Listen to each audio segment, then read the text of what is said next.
Welcome, ladies and gentlemen, to another edition of Harry Fling Wrestling. I am your host, Harry Fling, and hope everybody had a wonderful Thanksgiving. And I haven't had a chance to see Survivor Series yet. I had something else going on Saturday night, but I did read about it, and it sounds like it was pretty epic at War Games. But I'm not here to talk about that today.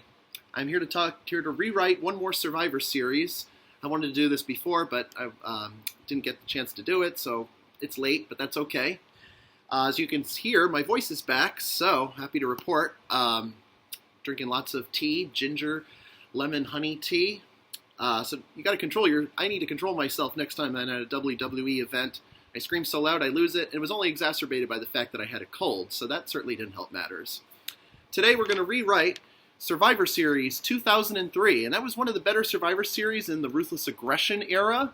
Now, granted, by that point in time, the team elimination matches were kind of phasing out. They were diminished a little bit. There was probably one or two around that time period. If you were lucky, you could get two of those matches, maybe three at the very most. Two men's matches and then a women's Survivor Series match. So what I did here, I included 5 traditional 4-on-4 Survivor Series matches, the classics. But one of them is going to take place on Sunday Night Heat, which was like a free-for-all preliminary show, like a kickoff pre-show, for pay-per-views at the time. And then we have, of course, the 2 undercard matches, which I'll talk about, involving 2 different McMahons and 2 different Brothers of Destruction. So let's get started, shall we? We're going to go in order of the card. So we're going to start with the Sunday Night Heat match. It's going to be a Cruiserweight Survivor Series elimination match. Team Captain Rey Mysterio alongside Jamie Noble, Ultimo Dragon, and Billy Kidman will take on the tandem of Tajiri, Team Captain Tajiri, and his cohorts Akio, Sakota, and joining them is Shannon Moore. Sakota was never a cruiserweight. He was much too big. Ryan Sakota, he unfortunately passed away a couple of years ago. He was not in the Cruiserweight Open when I was there at WrestleMania 20, but Akio was. Akio, as you know, is Jimmy Wang Yang, better known as down the line. So there wasn't a whole lot of cruiserweights I could put here, so I had to put Sakota because they were a trio. I think they were known as Kyodai. At least I remember buying the 3-pack. Getting that for Christmas of Tajiri. No, it was Funaki, Akio, and Sakota. 3 figures that had never been released before, and then I had a Tajiri figure from the Ruthless Aggression set, and then I put the 3 together. Called them Kyodai. It was supposed to be a Japanese mafia trio, kind of like the Young Dragons in WCW, which Jimmy Yang was in that stable, Akio, as was Jamie Noble. He was known as Jamie-san. He wore a mask, and Kaz Hayashi. So this match, mostly the feud has to do with Noble and Tajiri, because it all started in October of 2003 when Noble and Tajiri were in a match, and Tajiri spewed black mist into Nydia's face, and Nydia went blind in kayfabe from the black mist. Tajiri mostly spewed green mist or red mist, and people usually recover from it, but in this case, Nydia actually went blind and did the whole blind person shtick with the sunglasses and the white cane. Probably be in poor taste to do that now because of how politically correct we try to be as a society, the whole cancel culture thing. But in any event, Noble and Tajiri were definitely at odds at this point, and it had a lot of intensity, so I liked it for that, though the feud didn't really go that far because it was more about Noble using Nydia as a pawn in his matches, in his schemes. So it would just be your traditional Survivor Series fare. It'd be kind of a quick match because the Heat matches tend to go by quickly. So I'd have get Shannon Moore out of there quickly because at this point in time, Matt Hardy was being drafted over to Raw, so Shannon Moore was just kind of floundering. Get him out quickly and get Sakota out of there because he's too big to be in this match, but we couldn't find anybody better. Then Dragon and Kidman, Tajiri would probably get them out. Keep Dragon in a little while longer. Then I think Noble and Tajiri would eventually clash and butt heads, get them out, and then Mysterio would get Akio out with the 619, and that's that. Noble and Mysterio will be the survivors of that match. Now we go to the actual pay-per-view. We kick things off with one of the headliner Survivor Series matches. Team Captain Kurt Angle alongside Chris Benoit, John Cena, and Hardcore Holly will do battle with Team Captain against Brock Lesnar. Team Captain Brock Lesnar with Big Show, A-Train, and Matt Morgan. In real time, it was a 5-on-5 match. You had like Nathan Jones and Bradshaw, I think, in this match. Nathan Jones, he was so bad they had to take him pull him off the card of WrestleMania 19 because they didn't want him stinking up the joint that night in that match with Taker against A-Train and Big Show. I'm not sure he was any better. I always say Nathan Jones is probably the worst wrestler I've ever seen. I think he had some experience with like kickboxing or some type of shoot fighting, but it just didn't translate well into the ring, and it just looked sloppy, and no matter how much they tried, it just didn't work out. So Nathan Jones was jailed for 16 years in a prison in Australia. He was known as the Colossus of Boggo Row. You say that in Australia, I said, I'm the Colossus of Boggo Row. It's from Queensland, Australia. So, anyways, enough about Nathan Jones. Matt Morgan, as you remember from Tough Enough 2. Matt from Fairfield, Connecticut. Yes, he actually was billed from that. There are people that went to school with him and worked for WWE. My brother actually knew those people, so it's a small world, really. A-Train, Albert, Lord Tensai, whatever you want to call him. All right, Hardcore Holly's making a return after missing more than a year of action thanks to Brock Lesnar. So it'd be kind of like that match where Holly's going to get disqualified early on because he's beating up on Brock and not breaking the 5 count. Of course, they're going to have that match at the Rumble, which only going to last less than 6 minutes. I probably talked about that before, so I'm not going to get into it. John Cena recently turned face here, and this would last for 22 more years because of what happened earlier this year.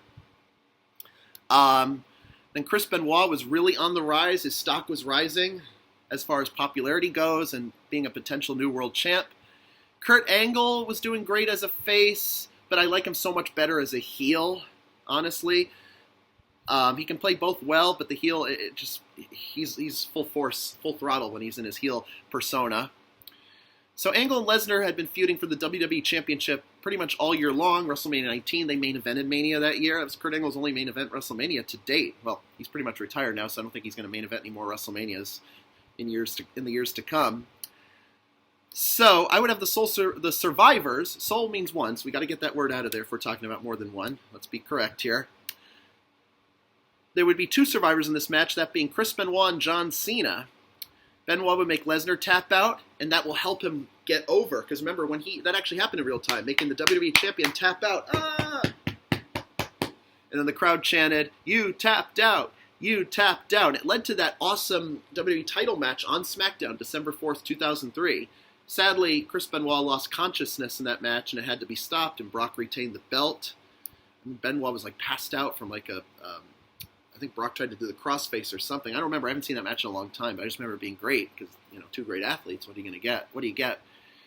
So that's going to be awesome. And then Cena could probably FU the Big Show, which you'd see at WrestleMania 20 for the U.S. belt. So Benoit and Cena, definitely keep the 2 of them winning here because, their stock is on the rise. Kurt doesn't need the victory as much, so we get him out of the match. Holly, he's another story, as much as I like him, but didn't really belong in the world title picture in the grand scheme of things. The next match is coming from the Raw side. At this point in time, we had 2 brands, SmackDown and Raw, so I try to even it out as much as I can. I probably didn't do the best job, but we'll find out in a minute. All right, we have the Battle of the Raw Tag Teams. Team Captain the Hurricane, alongside with Rosie and the Dudley Boys, Bubba Ray Dudley and Devon Dudley, against Team Captain Chris Jericho, alongside with Christian, and then their tag team partners, Scott Steiner and Test. Steiner and Test have been feuding over Stacy Keibler all year long, and Test won a match to regain the managerial services of Stacy Keibler. And in addition, got Scott Steiner to join him, and Steiner just as well turned heel, and they both kind of tormented Stacy. Oh, poor girl. She was only 23 then, but it was a little kayfabe storyline, so as long as it's not real, I'm okay with that. So, I would have the Dudleys win this one here because, as you see in this card, there's going to be a lot of heels winning, so we got to get the faces some victories. So Hurricane and Rosie probably won't last too long in this match. They were an up-and-coming tag team, kind of finding their niche. Rosie had just come off the heels of 3 Minute Warning with Jamal. Jamal actually got released. That, as we know, that was Umaga, Eddie Fatu, the late, great Eddie Fatu. He got released. He struggled with drug addiction on many counts. And then he was rehired in April of 2006 to be Umaga. So Rosie needed something to do. He was floundering. 3 Minute Warning was done. Rico was with Miss Jackie at the time. So Hurricane was a good mentor to him, and he became the shit. Rosie did. Superhero in training. Get it? So eventually he morphed into a superhero named Rosie, as Hurricane called him Roosevelt, with a big R emblazoned on his shirt.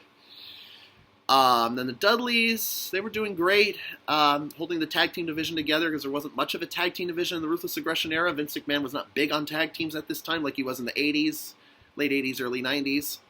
Christian and Chris Jericho were just two obnoxious Canadians. They were kind of jerks, and they were starting to feud with Trish and Lita as far as, who could go out on a date with who. So I'd have the Dudleys win this one, but I'd have Hurricane Rosie be out early and make it a 4-on-2 and make them really fight for it. Get the other 4 out, and could be some countouts and disqualifications along the way. Who's to say? Just a possibility. All right, next match is actually another Raw match, but this time it's the ambulance match. I would keep that exactly the same way. Shane McMahon versus Kane. What an intense feud that was. It actually was the worst feud of the year, according to Dave Meltzer in the Wrestling Observer newsletter. But that's another story for another day. That is neither here nor there at the moment. It all started when Kane tombstoned Shane's mother, Linda, on top of the ramp. And Kane had just unmasked earlier that year. I think it was in the spring, summer of 2003. And while we thought the fire burn scars were physical, it was all mental because the burns went away in 1 week, which in kayfabe, I'm not sure how that's possible. So at any event, Kane went on a rampage. He burned Jim Ross. I can't go back and watch it. It's too graphic even now. And then he tombstoned Linda, and Kane was just out of control. He had to be on house arrest, and he played that psychotic Hannibal Lecter-esque character so perfectly. Oh my God. Kane was legit scary. At 14, I was scared of Kane then. Even more so than when he debuted. Without the mask, he was worse. But Glenn Jacobs, it's so contrary to his personality because he's like the nicest guy in the business. Everybody loved Glenn Jacobs. And he's now the mayor of Knoxville, Tennessee. So Glenn's doing all right post-retirement. So Shane did everything he could to take down the big red monster, and he would still do the same here, but he had to rely on a lot of weaponry because Shane is so much smaller physically, and Kane is, 7 feet tall, 7'1", 328 pounds, yet he could still knock people down with a devastating clothesline off the top rope. Jesus Christ. So anyways, I'd have Kane win this one because he's going to continue his rampage. Wait till you see what happens in the end. He'll make an appearance then, but I'm not going to spoil it now. So keep that the same. Next match brings us back to Survivor Series action, and also back to the SmackDown brand, Battle of the SmackDown Tag Teams. Team Captain, I would actually do Team Captain Bradshaw in this one, alongside Farouk. We had the APA in their second run this time around. Farouk was kind of leaning towards retirement, so I think Bradshaw kind of took the helm as far as taking more of the physical brunt of the action. Alongside Los Guerreros, Eddie Guerrero and Chavo Guerrero. They're actually at a point where they're about to break up pretty soon, so that's why I didn't put Eddie as the team captain here. And their opponents, team captains, co-captains here, Charlie Haas and Shelton Benjamin, comprised of the world's greatest tag team, alongside their partners, the WWE Tag Team Champions at the time, Doug and Danny, the Basham Brothers. So, yes, I would, I think the Acolytes APA were feuding with the world's greatest tag team around this point in time, and I'd have them get out first and leave it down to Los Guerreros and the Bashams. So I would definitely see this match ending with the Bashams, Doug and Danny Basham being the survivors, and Eddie and Chavo would have several miscues throughout the match, and it would just tease their breakup that would come in January of 2004. Of course, they had that match at the Rumble with Chavo's dad, Chavo Classic, being involved in some capacity. That's Eddie's brother. Actually, it's been 20 years now since Eddie passed, so take a little moment of silence here. Rest in peace, Eddie. We miss you. And, so that's just going to be the spark. Well, I don't know if it's the spark, but it's going to be a continuation of a tease of a breakup of a tag team. So Bashams would win because they're the champs, and you got to make them look strong here. And Guerreros will have several more failed attempts down the road, and that's that. That's all I can say about that one. All right, we only have 2 more matches to cover. Wow, we're just zipping right by here, aren't we? Now, this match I'd really look forward to. It's the main event of Raw for Survivor Series. This is the Raw Survivor Series Classic match. Team Captain Shawn Michaels. This is actually Team Stone Cold and Team Eric Bischoff. The winner of this match gets to be the sole general manager of Raw. So Shawn Michaels would be Stone Cold's Captain Stone Cold's team, alongside World Heavyweight Champion Goldberg, Booker T, and Rob Van Dam. Booker T and RVD were really gelling as a unit and became great tag team champions. I wish that would have lasted a little bit longer, but that's all right if it didn't. Eric Bischoff's team would basically be all of Evolution, with team captain Triple H and his cohorts, a young 23-year-old Randy Orton, Ric Flair, and a young Batista. Dave Batista just returned from a lengthy injury at the hands of the Dudley Boys. Both Orton and Batista were injured. Orton came back a lot sooner. Batista was responsible for winning the bounty from Triple H. It was like $1 million or $100,000 to take out Goldberg. So Batista's back into the fold here. Now, a lot of rivalries in this one. Maybe Goldberg should have been the team captain in hindsight because he was the World Heavyweight Champion, but I guess I didn't think that one through. So Goldberg and Triple H would be feuding over the belt. Shawn Michaels and Randy Orton would be a continuation of their feud from Unforgiven of 2003. You know, Randy's a hot shot, cocky, kind of like how Shawn was in his first go around before he got injured and injured his back, and then retired for 4 years, and then came back and redeemed himself, got clean and sober. Booker T and Ric Flair would be the Battle of Woo versus Spinneroonie, something stupid and campy. Then RVD and Batista, there's not really much substance there with those two. It just they nicely round out the team, as I like to say. Wow, I really thought this match, I think I did this match when I had those Ruthless Aggression figures. I was like 14, maybe. Anyways, yeah, so I'd get RVD out first, and get Flair, and then Booker T, then Batista, and then have it come down to those four. Goldberg would eliminate Triple H, but somehow Triple H would cost Goldberg to get eliminated by Orton. Ooh, that would really put Orton over big time. Pin the champ. And I think Orton's stock was really on the rise. He hadn't even been Intercontinental Champion yet, but they were really pushing Orton very hard. Shawn Michaels and Randy Orton. No, actually, get Goldberg out even. Get Goldberg out even earlier than have it 2 against 1. Michaels would find a way to get Triple H out with a sweet chin music. And then Batista would come back and interfere and get Shawn Michaels out, setting up their feud going into Armageddon of 2003, Shawn Michaels versus Batista, a match which HBK won. Then Orton would get the 3 count and then have some shenanigans on the outside with Austin and Bischoff. Austin would chase Bischoff to the back and Orton will get the count, just like in real time. 1, 2, 3, ding, ding, ding, ding, ding. Evolution. Dun, dun, dun. Austin looks back. No! Here is your winner and sole survivor, Randy Orton. Still had Howard Finkel calling the Big 4 Raw pay-per-views when Lillian was on the Raw exclusive shows. So, Lillian Garcia, that is. So Orton would be the sole survivor of this match, and it would be an emotional goodbye for Austin. And at the time, we really thought that was it, at least in kayfabe, until they could find another way to write him back in the storylines. I don't know what was going on with Austin at that time. I do know he didn't want to come back as co-GM, so they reached an agreement to have him come back as the sheriff, which kind of defeats the purpose of this match. See, that's why I don't like a lot of retirement matches or loser leaves WWE matches, whatever. Loser leaves town, as they used to call it. Because they end up coming back. The fans will hang on to their every last word as far as, this person's supposed to make an appearance, this and that. And those fans, especially kids who don't quite know how wrestling works, they're going to be, they're going to be kind of jaded in the future because they're like, okay, I actually believe this shit, now it doesn't happen. I'm not jaded by any means, but it's because I've seen this so many times, and I've been a big fan of wrestling for a long time, I've analyzed it so carefully that I know how these outcomes work. It's almost too predictable to me. It's predictable. I'm sorry, but I have to say it. So yeah, Austin would give them, because they'll be, I think they were in San Antonio, Texas that night. I want to say at the AT&T Center or somewhere. Let me look this up real quick. Let's just get a first-hand account. 1 second. Just takes a minute. Where was it that night? Yep, it was in Dallas. American Airlines Center, Dallas, Texas, home of the Houston Rockets. American Airlines Center, not the American Airlines Arena, which is in Miami, which was home of the Heat. Anyways, Yeah, so Austin, I remember he gave this big spiel about I started my career in the city back in like 1989 or whatever.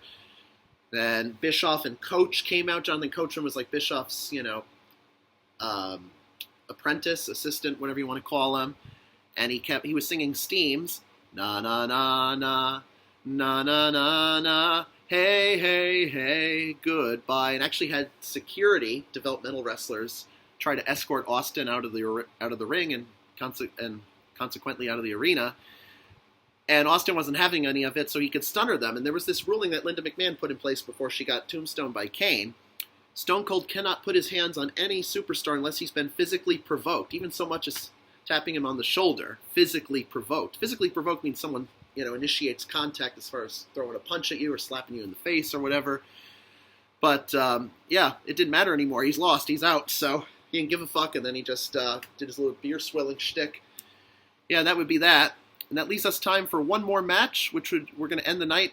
And it's not going to be on a great note because I believe that not every wrestling pay-per-view, let alone any PLE these days, has to end on a great note, on a happy note for what it's worth. This is the Buried Alive match, The Undertaker versus Vince McMahon. I'd still have Vince go over, though Vince bled like a faucet in that match. I think he cut himself too deeply, similar to what Eddie Guerrero did in his match with JBL at Judgment Day 2004. I think there was a hard chair shot to the head because they didn't ban that yet. Clink! Oh, Vince. He was wearing a wrist tape with he was wearing gloves that were taped up, so he had a little blade here. That's how they do the blade jobs, by the way. They crouch down when no one's looking, and then the blood starts pouring, but I'm not going to do that. I don't want to kill myself. So, but he did cut it too deeply, or he might have struck a vein, and his faucet just comes out everywhere. He's just hemorrhaging all over the place.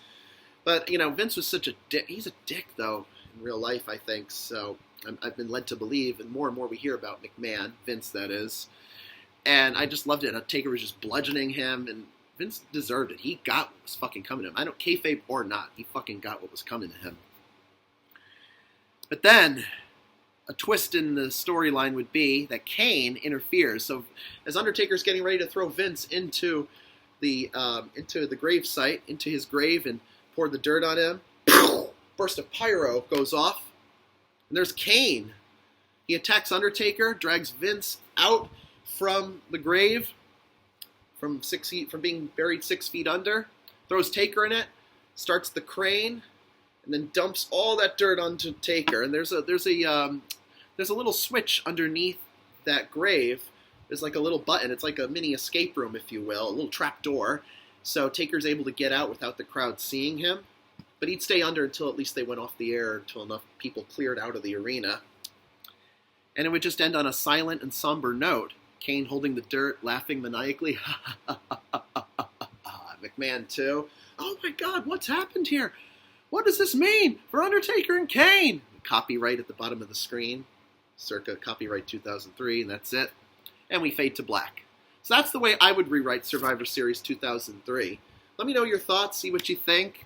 I'm open to suggestions as far as hearing how other people would rewrite these shows. I hope you're enjoying me rewriting these, and I try as best I can from a great booking standpoint. I'm not Vince Russo, and I don't want to be. He's one of the men responsible for WCW's demise, in my opinion, though not the ultimate demise. I try to book like Chris Kresge with the storyboards as best I can, creatively. So we'll see. Anyways, this has been another great edition of Harry Fling Wrestling. I am your host, Harry Fling, and until next time, everybody, bye-bye.